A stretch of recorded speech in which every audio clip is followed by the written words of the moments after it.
Con Juan Cruz González. Él es analista internacional y es un placer también recibirlo aquí en nuestra casa, en la cocina de las noticias por Radio Continental Neuquén. ¿Cómo te va, Juan Cruz? Silvio Sacomani te saluda. Hola, ¿qué tal, Silvio? ¿Cómo estás? Buenas tardes.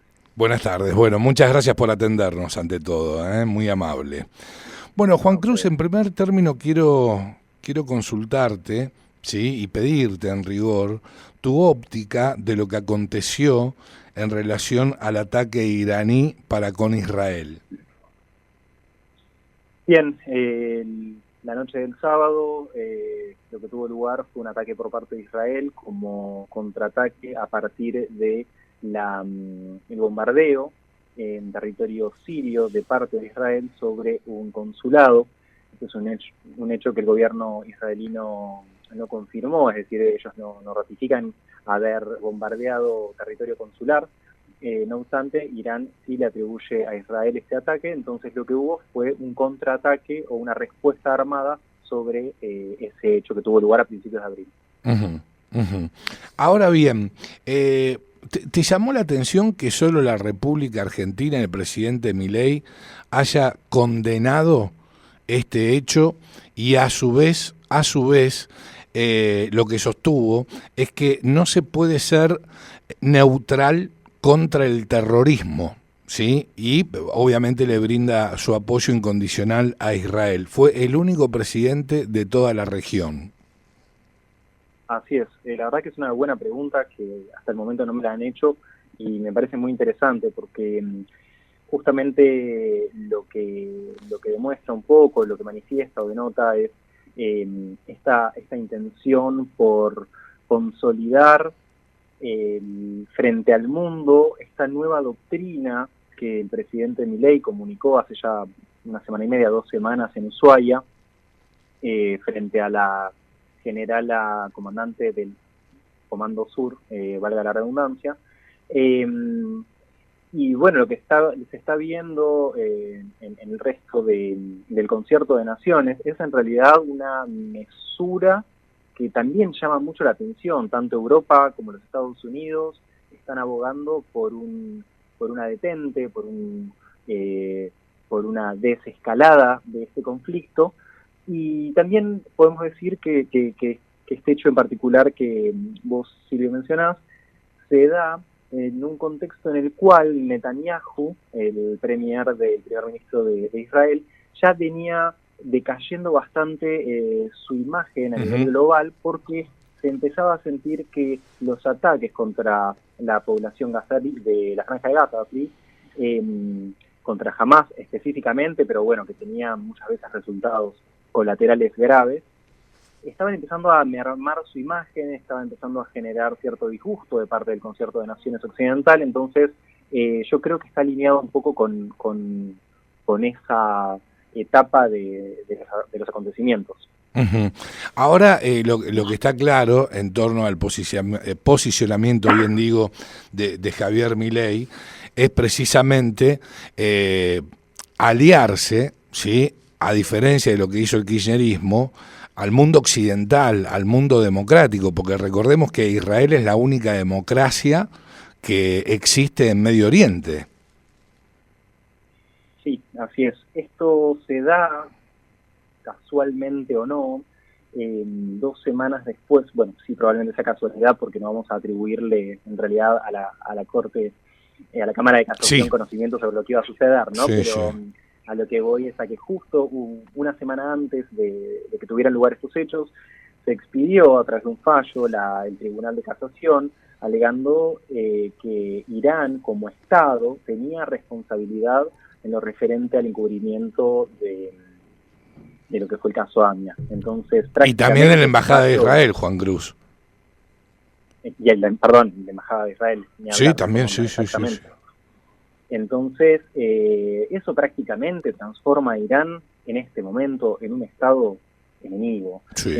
Estamos hablando de un Estado que cometió 2 ataques sobre población civil, planificado dentro del territorio. Es gravísimo. Entonces, bueno, creo que ese fallo de alguna manera genera cierta plataforma sobre la cual el Poder Ejecutivo puede pararse y puede sostenerse para poder emitir este tipo de declaraciones y posicionarse como se ha posicionado.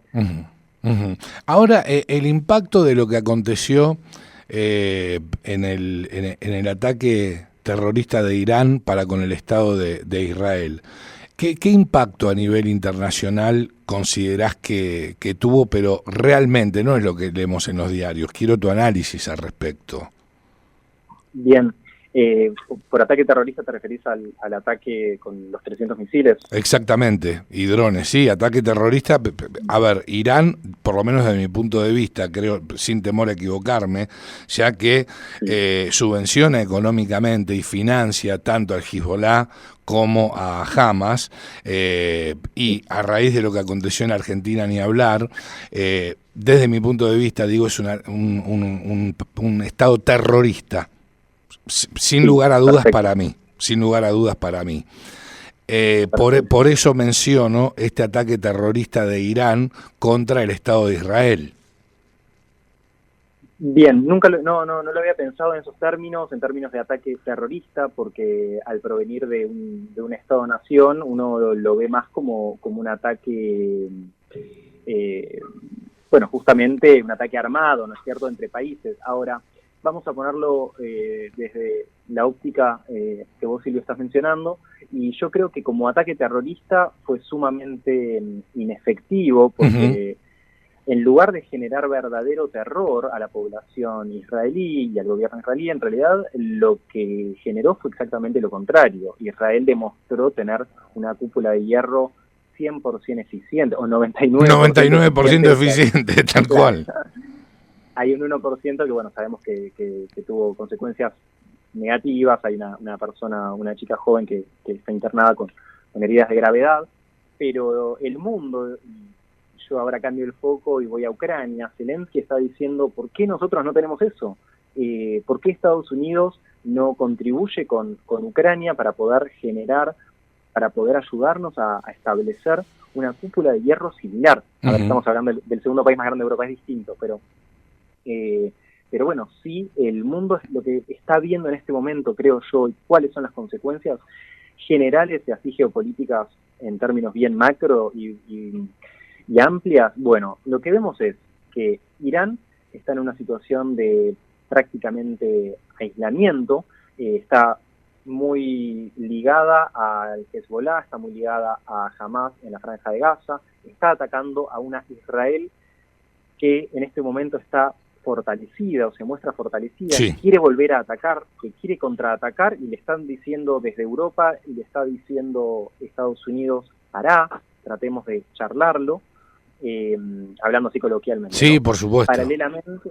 Paralelamente vemos una Rusia también debilitada, una Rusia que está encascada en un conflicto que iba a llevar solo unos meses y que sigue extendiéndose en el tiempo. Vemos una China que siempre la vemos como, bueno, el gran dragón chino, la gran potencia futura, y en este momento China está atravesando una crisis económica sin precedentes, de recesión, de deflación. Nosotros sabemos bien lo que es la inflación, pero la deflación es una problemática grave también, con una burbuja inmobiliaria que le acaba de explotar en la cara, quiebre de empresas y de fondos de inversión chinos. Entonces, yo creo que, a diferencia de lo que pasaba en años anteriores, si a uno le decían en 2020, 2021, Occidente y los Estados Unidos se iba a erigir nuevamente como una verdadera potencia política y económica a nivel mundial, nos hubiese parecido un tanto inverosímil o anticuado. No obstante, hoy vemos una Estados Unidos que, con sus problemas hacia adentro, Trump, Biden, sabemos que hay temas ahí a nivel electoral y demás, pero está más potente que nunca y está, perdón, ya termino. No, pero habla tranquilo, porque la idea es escucharte a vos y tenemos todo el tiempo del mundo, Juan Cruz, ¿eh? Bueno. Sí, por supuesto, sí. Y está empujando, iba a decir, Estados Unidos está empujando el crecimiento del Producto Bruto Mundial, que se estima para este año va a ser menor al del año pasado. China no está creciendo prácticamente, está teniendo grandes problemas en ese sentido, y Estados Unidos sí. Entonces, creo que estamos frente a un escenario en el cual Occidente, para llamarlo de alguna manera, Europa, algunos países de Latinoamérica y Estados Unidos, Canadá, están del lado ganador, están jugando con el ancho de espada. Uh-huh, uh-huh. Sí, sí, sí, está claro, está claro. Eso es un poco lo que se ve así a nivel general. Está claro, está claro. Ahora, bueno, el impacto económico también, vos lo comentabas, no hay que separar nunca, me parece, la política de la economía, porque son ciencias sociales ambas, ¿no es cierto? Digo, el impacto en en el segundo día, ¿no es cierto?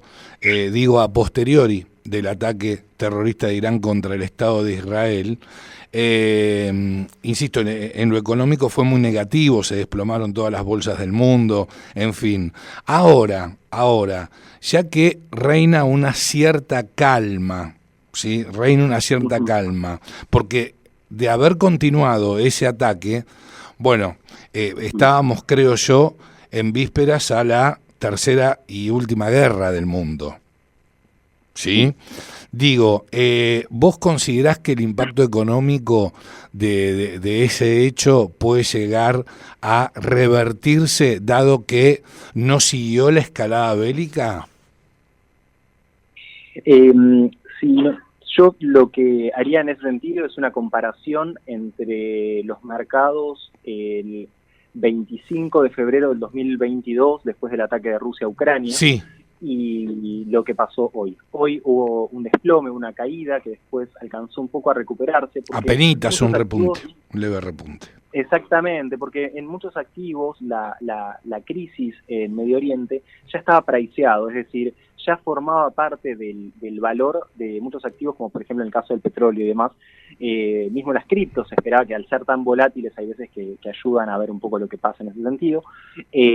La caída fue menos rotunda de lo que se esperaba ayer domingo, por ejemplo, y todo esto a diferencia de lo comparamos con lo ocurrido en el 2022 con el ataque ruso, que sí fue más tal vez sorpresivo en ese momento, y yo lo que veo en ese sentido es una posible recuperación de los mercados. Creo que los mercados ya cuentan con la posibilidad de que este tipo de conflictos existan. Siempre está el temor a, el tema del petróleo, una nueva cartelización y demás, pero el mundo árabe está dividido. Arabia Saudita, como líder suní, no quiere saber nada con Irán, al contrario, está cada vez más cerca de los Estados Unidos. De hecho, no puedo decir que sea causa, pero una semana antes, 2 semanas antes del atentado del 7 de octubre perpetrado por Hamas en Israel, Arabia Saudita estaba a punto de firmar un pacto de no agresión con Estados Unidos y cooperación, que iba a suscribirse dentro de lo que fueron los pactos de Abraham, que fueron los pactos que celebró en su momento Joe Biden y que fueron muy festejados porque justamente era el primer paso para poder pacificar la zona. Entonces, Arabia Saudita, que iba a incluir o había pedido incluir a Palestina dentro de estos pactos con los Estados Unidos, luego de una serie de negociaciones no incluye a las comunidades palestinas, y eso termina llevando a que haya una suerte, ¿por qué no lo hace? Se cree que por lobby de Israel, y esto termina llevando a un ataque terrorista de parte de Hamas. Es una hipótesis, estoy diciendo que sea así, pero sí habla de la división existente, imperante entre los chiitas, principalmente Irán, Irak, el sur del Líbano y el resto de los países árabes que son de mayoría sunita. Sí, sí, sí.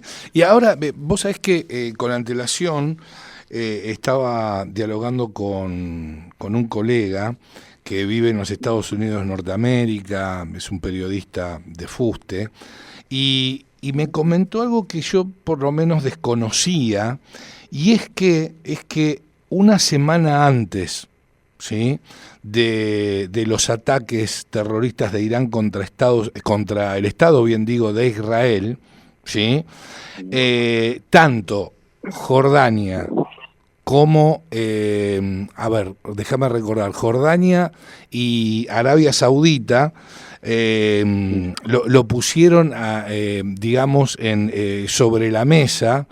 Al Estado de Israel lo pusieron en alerta a raíz de este ataque, y el Mossad obviamente, pero digo, Arabia Saudita y Jordania estuvieron alineados en este caso con Irán, con el Estado de Israel, perdón, lo cual es una muy buena noticia para lo que tiene que ver con el Medio Oriente, ¿no es cierto? Y que medie la paz entre estos países.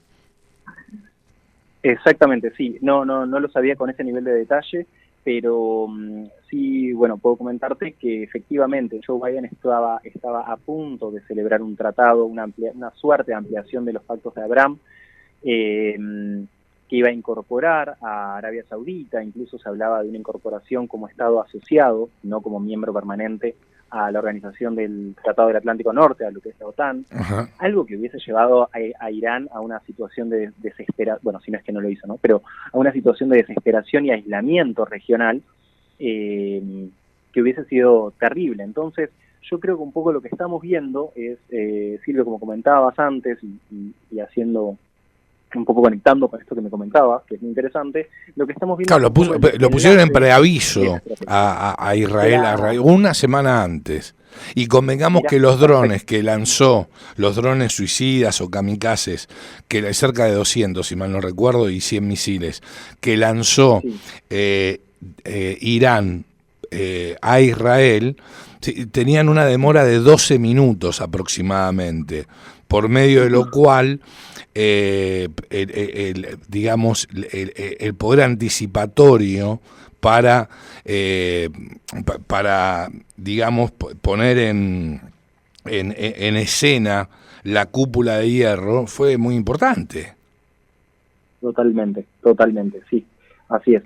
Por eso yo creo que a partir de ahora lo que vamos a ver es en realidad ya no un ataque directo de parte de Irán o no ataques, sino más bien una utilización de las diferentes fuerzas sobre las que influye Irán, tales como las que mencionábamos en el principio, bueno, Hamas, que ya sabemos que está en un conflicto permanente, y también Hezbollah, que también tiene presencia aquí en el territorio, bueno, no en el territorio argentino necesariamente, pero sí en la triple frontera. Claro, exacto. Exactamente, las dos. Exacto. Juan Cruz, ha sido un placer enorme haberte recibido por primera vez y no por última vez, obviamente, aquí en la Cocina de las Noticias. Te vamos a seguir consultando. Realmente fue un placer enorme escucharte. Muchísimas gracias a ustedes. Un placer igual. Adiós, Juan Cruz.